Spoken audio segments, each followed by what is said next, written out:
নমস্কার, আজ আমি গ্লাস কাপ মাছের ঝোল বানাবো। প্রথমে মাছগুলো হালকা ভেজে নেব।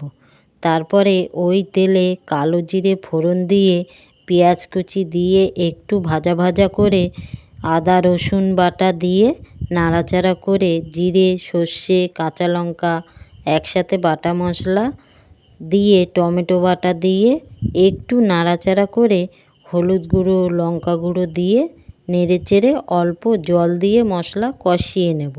কষানো হয়ে গেলে পরিমাণ মতন জল, গরম মশলার গুঁড়ো, চিনি, পরিমাণ মতন লবণ দিয়ে নাড়াচাড়া করে ঝোল ফুটে গেলে ভাজা মাছ দিয়ে ঢাকা দেব।